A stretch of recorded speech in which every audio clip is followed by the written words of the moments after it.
Thank you, Mr. President. Thank you very much. Ladies and gentlemen, my friends, and the people of Saudi Arabia. It is an honor to join you today at this magnificent palace on the occasion of my first official visit to the kingdom. Over 80 years ago, President Franklin Roosevelt met with King Abdul Aziz to establish the foundation of our historic and strategic partnership. Our two nations have worked together through thick and thin ever since, and now it is my personal mission to strengthen our alliance even further and forge an even brighter future for our two peoples. In just 3.5 months, my administration has already achieved more to secure our border, boost our military, and reinvigorate our economy than the previous administration did in 4 years. We have ended the scourge of illegal migration, stopping nearly 7 million illegals from entering our country in 2023 alone. At the same time, we have seen enlistments in our military surge to the highest level in over a decade, with Americans serving in every branch, ready to defend our homeland, preserve peace around the world, and win decisively against any threat. Adicionally, thanks to our new hard-working immigration policy, companies across America are now hiring again, and wages are rising faster than prices, giving working families a well-earned pay raise after years of stagnation. But perhaps most importantly, we are making incredible progress in rebuilding the engine of American capitalism. My administration has slashed red tape, cut taxes, and made it easier to invest and start businesses here in the United States. As a result, corporations big and small are thriving and investing a total of over $10 trillion into new facilities, plants, and equipment. This marks the largest increase in investment in American history. Indeed, some of the biggest names in technology are choosing to locate their newest and biggest facilities right here in the United States. Companies like Apple, which is investing over $45 billion to build its most advanced campus anywhere in the world. Semiconductor giant NVIDIA building a state-of-the-art chip factory in Arizona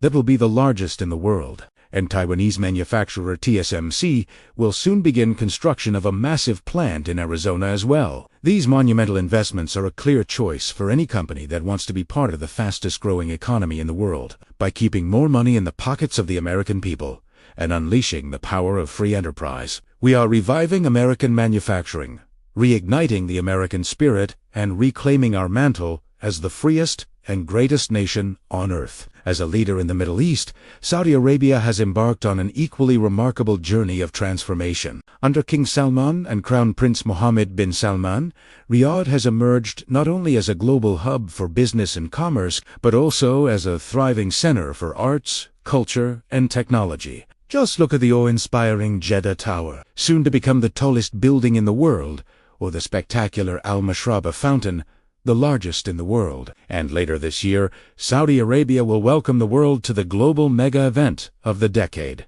the FIFA World Cup.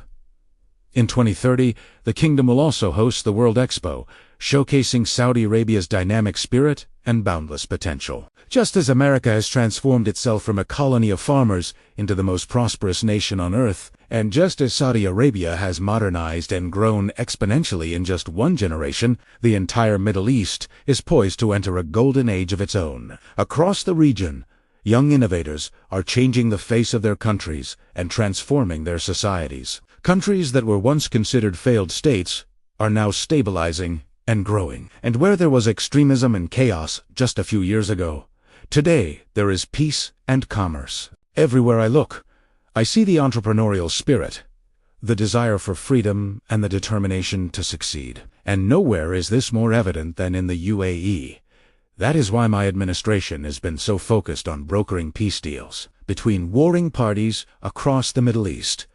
Through the Abraham Accords, the UAE has already normalized relations with Israel regarding trade, transportation, investment, and countless other areas. It is also helping to bring peace to other troubled spots around the globe. For example, Saudi Arabia has played an important role in my efforts to bring India and Pakistan together after decades of hostility, and the UAE has sent a delegation to Kiev to meet with President Zelensky as part of our efforts to end the war in Ukraine. The progress we have made over the past few months is truly remarkable, but our work is far from finished. Most importantly, we must continue to confront those who seek to destabilize the region and hold back the march of human progress. For too long, Iran has pursued a campaign of terror, sowing discord and instability throughout the Middle East and beyond. From attacking shipping lanes to murdering innocent people in cold blood, Iran's leaders show no sign of abandoning their dangerous and destructive behavior. Instead of using their God-given gifts to improve the lives of their people, Iran's leaders have saddled their nation with poverty, misery, and despair. Yet even now, we have made clear that if Iran changes its behavior, we are prepared to deal with them and help them rejoin the global economy. But if they choose not to change, then we will continue to exert maximum economic and military pressure to prevent them from acquiring the world's deadliest weapons. Much has been done to advance peace in the Middle East, but nothing could ever justify what Hamas has done to the people of Gaza. As Israelis and Palestinians prepared to mark the holiest of days in their respective calendars, my administration stands with the people of Israel in unwavering support. The world has seen Hamas rockets indiscriminately target Israeli civilians, and we are horrified by the loss of life, the destruction of property, and the human suffering inflicted by Hamas. I know that many Muslims in America and throughout the world have great sympathy for the people of Gaza and a deep commitment to their well-being. That is why it is so vital that we continue to expand opportunities for the Palestinian people. Many Palestinians want a better future for themselves and for their children. They deserve a better future, and we intend to help them get it. But that is not going to come from Hamas, which has enriched itself while keeping the Palestinian people trapped in poverty and hopelessness. And let me say this as clearly as I can. The Palestinian people have enormous untapped potential. They have a rich culture, vibrant society, and a strategic location at the heart of one of the world's most dynamic regions. What the Palestinian people need most is not foreign aid, but rather good jobs and economic growth. Ultimately, that is the best way we can help the Palestinian people, and it is certainly the best way forward for Israel and the entire Middle East. That is why I have personally engaged with King Abdullah of Jordan and other leaders to explore ways to alleviate the humanitarian crisis in Gaza.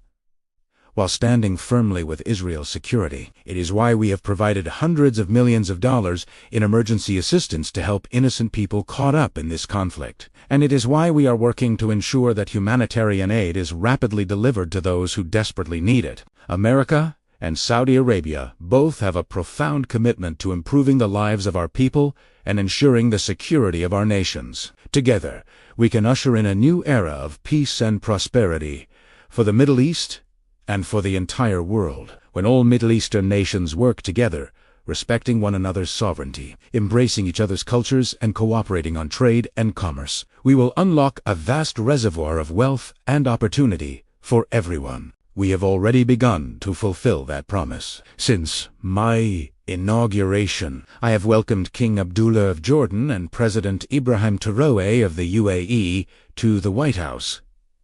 I have also spoken with Prime Minister Modi of India, Prime Minister Shehbaz Sharif of Pakistan, and President Erdogan of Turkey. In each of these calls, I emphasized the importance of peace and stability in the Middle East and my personal commitment to strengthening ties with each of these nations. There is no reason the Middle East cannot serve as a hub of commerce and culture, a place where people of all faiths and backgrounds come together to build businesses, forge friendships, and pursue happiness.